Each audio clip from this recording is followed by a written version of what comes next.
Hello everyone, welcome back. We're going to talk about The Abyss. Oh, aren't we going to talk about The Abyss? 1989, directed by James Cameron, starring Ed Harris and Mary Elizabeth Mastrantonio and Michael Biehn. Oh, And I don't know why this film has sort of been on my mind for a while to watch this. I can't remember the last time I saw it, years ago. How about you? I got to be honest, it was hard enough to find a copy of the film to watch. Yeah, you said this. So you ended up watching it in 57 short clips on YouTube. 57 clips? 57 clips. So, old Ed Harris. Well, James Cameron first. He'd done Terminator. Yep. At this point, he's done Aliens. Yep. And then this. It's sort of... I always think he's got his own universe, doesn't he, James Cameron? Yeah. Everything feels like it fits in his universe. Like the spaceships in Aliens and Terminator feel very much like this underwater world. The same design. I mean, he does a lot of the designing himself. He's an amazing concept artist. I love the underwater drilling rig, just the look of it. And I love the mini subs as well, the flatbed with the arm. That's what I mean. The look of it all, you know, with the arms and stuff, is much like the loader in Aliens, isn't it? Yeah. And then later on in Avatar, you got the same thing. And then the aliens in this, all the phosphorus, the phosphorus, the glowy bits. That's all very similar to The Abyss. Yeah. And then, of course, you've got James Cameron, sort of his obsession with the ocean. And later on, he'd go on to help build submarines that could go down to the depth to explore Titanic. Yeah, yeah. Very clever bloke. But I hear a bit of a prick to work for.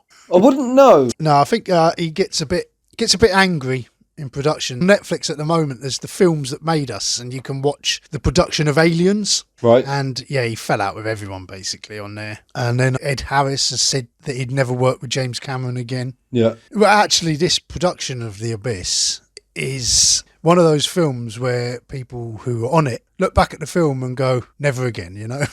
Yeah. I mean, I watched something about it where James Cameron was basically saying that Ed Harris rocked up hundreds of hours of like scuba diving underwater, like, you know, in the production of this film. Yeah. When you're filming a film, there's a lot of standing around, waiting for shots to set up, waiting for all these different variables, lighting and the cinematographer get the cameras ready and the director to make sure everything's right. So a lot of standing around as an actor. Yeah. But in this, because they're in this tank and once they're in the water, they got to stay in there because they got to go down to the bottom of this tank. And I think it's like 30, 40 meters deep. Yeah. Sit there for like hours and hours, sitting around on the bottom of the ocean, waiting. It sounds like the sort of thing I would have been really excited about for the first 2 days. Yeah. And then once you're there, it's sort of like, oh my God. Yeah. It's like the fun's kind of gone out of it now. Let's just get this fucking done and get home. The tank took 5 days to fill up with water. That's fucking crazy, isn't it? It's a huge thing, wasn't it? But it was an old nuclear facility that was part built and they never used it. Right. And it's the main reactor. Right, okay. Basically. And because it was sort of built so thick to concrete to withstand like nuclear blast or anything. Yeah, yeah. So it was like they knew that it would hold all this water.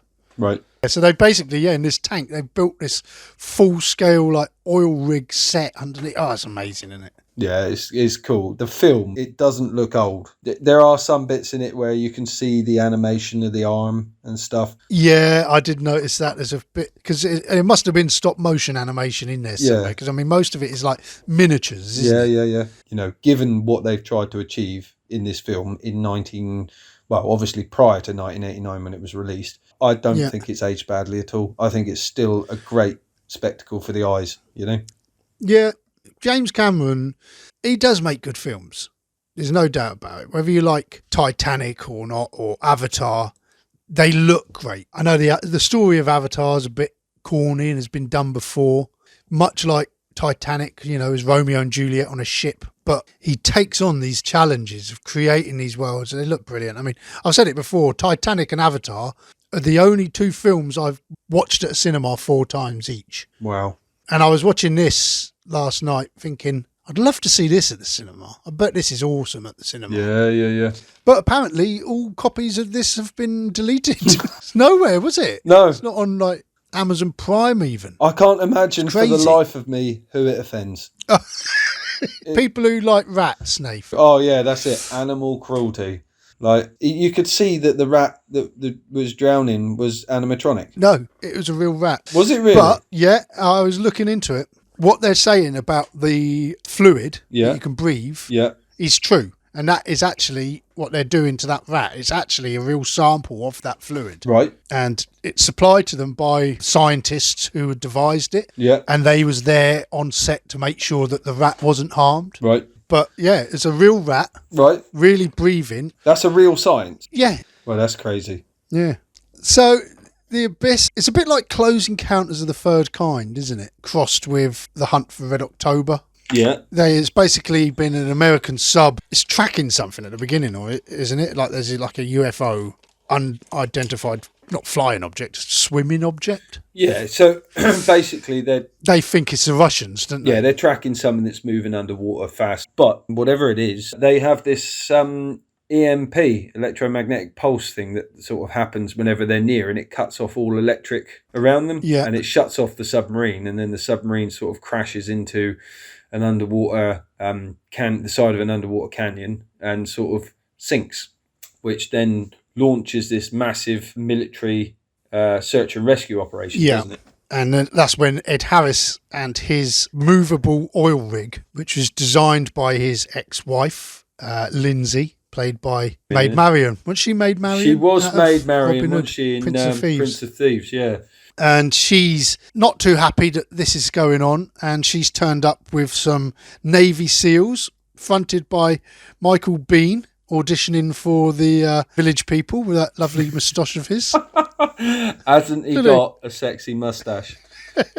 And he's wearing that silly little cap backwards at the beginning. It just, oh God, it looks so Village People. It does not look like a Marine, does he? No. But saying that, he's really good in this. Yeah. Because Michael Biehn, he's Hicks in Aliens. Hicks, that's exactly who he is, yeah. Yeah, he's Kyle Reese in Terminator. So he's like James Cameron's sort of go-to guy, really, isn't he? But yeah, plays a real shit, doesn't he? Yeah. Coffee. Is his name Coffee? Yeah, Lieutenant Coffee. I don't know if he plays the real shit. I mean, he's just doing what he thinks is right. He is your typical American Navy SEAL that's just jumped up on, nothing gets in the way of the mission sort of. Yeah. Anyway. And then he's also sort of having a bad reaction to being that far down in the water, isn't he? He's got the shakes. Yeah. But yeah, you're saying about, typical American GI sort of. I think a lot of this, and in a lot of James Cameron films, I always think one of his directions when he says to people, I want you to do this as Americanly as you can. Do you know what I mean? Yeah. Do it more Americanly, God damn it! Yeah. The way that Chris Elliott is up on the ship, isn't he? The bloke at Scary Movie 2 with the withered hand. Yeah. He's the cameraman in Groundhog Day, and he's up on the ship, and he's there like chewing gum Americanly. I know exactly what you mean. The moment you said it, it just, oh my God. I can see it in Aliens. I can see it in the Terminator. Fuck's sake. In Avatar. Oh my God, is it in Avatar? Yeah. Yeah. But again, this is a very similar setup to Aliens. Yeah. With the crew, they're all quite macho, except for what's his name? Hippie. Yeah. Alan Hippie. He's sort of the weedy one, isn't he? But then you've got Kimberly Scott as One Night, and she's like the cowboy. They're all quite sort of masculine. Yeah. And even the women are masculine, much like the Aliens crew, really, isn't it? With Vasquez and... I mean, I'm not knocking him at all because I really enjoyed this. But you can see where Cameron gets his influences. One film he went to watch at the cinema and he was like, this is what I need to be doing, was when he went to watch Star Wars. And that was what made him decide to get into films. And the scene with Bud, Ed Harris and Lindsay, but he's sort of following her around. Oh, you've come here because you were worried about. Yeah. She's like, no, I'm worried about the rig. Oh, yeah. And it very much like the scene on Hoth where Han Solo is following Princess Leia around in Empire Strikes Back, isn't it? Yeah, it's almost a carbon copy, isn't it? Yeah. Yeah. It's almost like it'd been frozen in carbonite. But apparently that relationship was based on the relationship with James Cameron's wife, Gail Ann Hurd, who was sort of behind him with Terminator and Aliens, and she produced this as well. And I think at this point they'd sort of split up, but they was still working together. Right. So I think it's sort of reflecting that. Okay. You say you saw the alternate ending, Nate? Yes. So did you watch the special edition then, or was it just you? No, I found the alternative ending on YouTube whilst I was trying to find the film. I seen an interview with James Cameron because basically the original cut was, they decided it was too long. He said when he's cutting a film, rather than taking bits and pieces here and there, he'll take a whole sort of storyline, subplot. Out, yeah. And then when I was watching it, it's just like the aliens were gonna flood massively the planet with tsunamis everywhere, and then they paused the water because they saw him send a message to Lindsay saying "I love you." It's like, I got to be honest with you, that was pretty fucking weak anyway, Cameron. Like, yeah, it is a bit cheesy. It's a bit. He's trying to go for his like Close Encounters, where aliens don't have to be the bad guys. Yeah, and then it's sort of like, oh, let's make a big point about the state of the world. It's all on the nose and a bit corny. But I do remember when I first saw it years and years ago, when I first saw the extended version, I thought, oh, that's amazing. But yeah, watching it last night, I was like, yeah. But then watching the version without it, it sort of, that doesn't make much sense either. It's like they find him and then he goes, how are you guys doing? And then they just play his messages back, which misses out the whole bit, the conversation in the middle. And you're sort of like, well, that message doesn't actually mean anything. No, it doesn't. But like, I kind of, when I watched it, I was like, okay, so they've intercepted his message and they've been like, you know, maybe they understood that by him diving down to that depth, he's diffused a nuclear bomb that might have caused them a lot of problems. So they've, in thanks and gratitude, they've saved his life. Well, that's how I rationalised it in my head anyway. So in the normal version then, yeah, because I haven't seen that for ages, he says he's took out that whole subplot. So do you see footage of the Russian and American war going on above throughout? No, because earlier on in the film, there's scenes where they're watching the news and the Americans have bombed a Russian ship, right, blown it out of the water, and it's all escalating above the water. No, none of that's in it. It makes it all a lot more tense. Yeah. And you sort of understand a bit more why Michael Biehn is going sort of apeshit down the bottom. Yeah. And trying to blow up these aliens. You know, if you're being told you've got to take a film down to 2 hours and 10 minutes, it's a very punchy film as it is. Like, you know, it's very fast moving. So you wouldn't want... Yeah, loads happens in it, doesn't it? It's like each scene is like, oh, God, now this, now that. And it is real gripping, isn't it? Yeah, I mean, I watched the standard cut, but if you had to cut it back any further than that, geez, you're going to be eating into some real meat of the film, you know? And it does seem that the scenes they took out make the film a completely different film. Yeah, I think sort of the normal version, it keeps all of the good underwater bits going on, but like you say, it loses most of what's happening above the water, and it does lose that subplot, but you do still get the general gist that there are an alien down there that's sort of making first contact and trying to investigate us and get a feel for what's going on with us. Or are they not? Are they just existing down there? Like, you know what I mean? I think that's the difference. That's the theatrical version makes it like there's an alien nation just living down there in this massive city, and they're like keeping themselves to themselves, and we accidentally happen upon them with a submarine and then cause ourselves a load of problems. Yeah, and exactly. Like, and once the aliens are, like in the extended version, incorporated into the plot, and it's all about mankind on the brink of destruction. Yeah. And then these aliens bringing all the water, all the tidal waves to the brink of wiping them out to say, look, sort yourselves out, will you? Yeah. Sort of like a slap from a... Yeah, it's different, isn't it? It does change it. Yeah. Doesn't make it such a personal film, does it? No. The music by Alan Silvestri, who first film I think of when I hear his name is the Back to the Future films. Right. Great theme tune. Yeah. But in this, it's very much wanting to be John Williams, isn't it? The music throughout this film. The strings in the opening scenes with the American sub that sound like very much like Jaws. There's bits of Star Wars, it sounds like in places. And then when the aliens are around, it sounds just sort of like Close Encounters of the Third Kind when the aliens visit. It's all the same sort of sounds used. And then Back to the Future, doesn't Lindsay decide she's going to dress just like Marty McFly? Yeah. And then we can't talk about the Abyss without mentioning the Water Tentacle. Can we, Nath? The Water Tentacle. I mean, this was like one of the first CGI moments in cinema. You know, one of the first real, wow, look what they've achieved, wasn't it? Yeah, you know? now, wasn't this technology what they basically, it's like, right, now I've got this, I can get the T-1000 down. Exactly, yeah. Because when he first wrote Terminator, they was going to use a liquid metal Terminator, but it was going to be stop motion animation. It was going to be plasticine, basically. Yeah. And he's like, no, just don't bother. Wrote it out.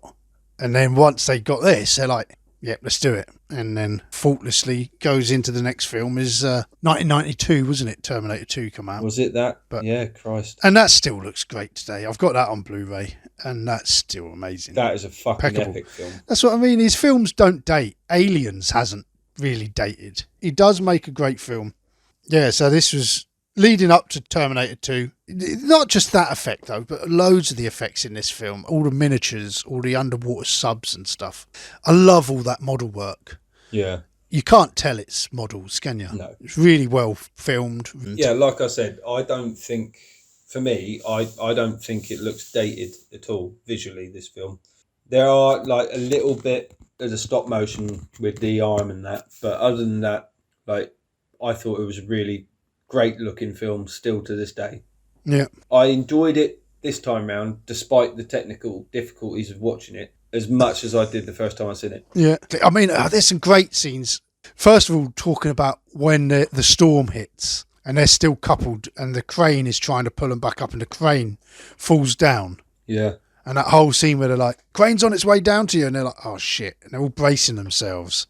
That's just fantastic. Yeah. And then you see the rope just coming down, the cable. And then the crane lands next to them and they're all like, oh, thank God.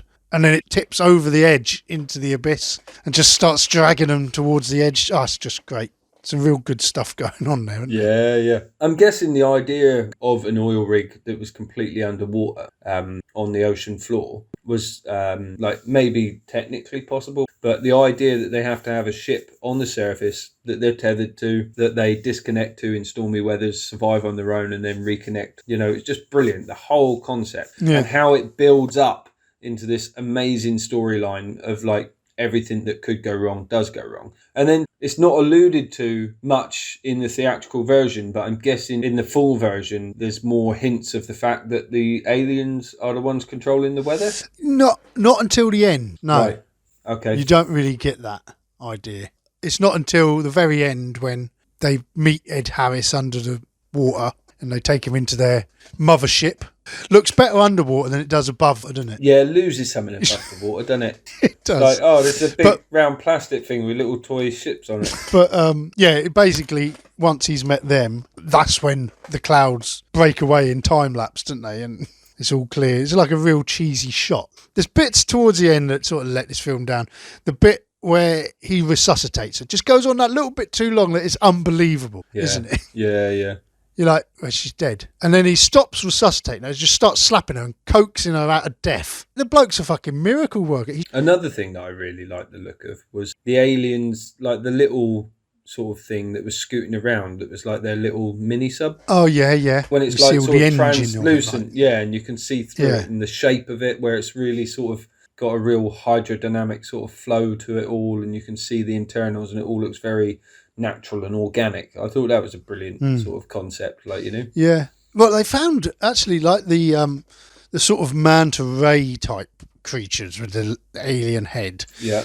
They've actually found like things like that down in the abyss, haven't they, since? Right, okay. When they've lit up like that, it's amazing. Yeah, I did love the aliens in this. I mean, it's an original story, isn't it? It's an original concept. There's nothing really else like it, is there? I don't think so. I mean, fair play to him. It must have been a fucking massive undertaking. Oh, yeah. Yeah, what he's setting out to achieve is amazing. And, you know, and the production was hampered with sort of all sorts of technical problems from day one. And for him to just keep going I've got a lot of respect for James Cameron. I do think he is one of those filmmakers who's going to go down in history, isn't he? Whether you like his stuff or not.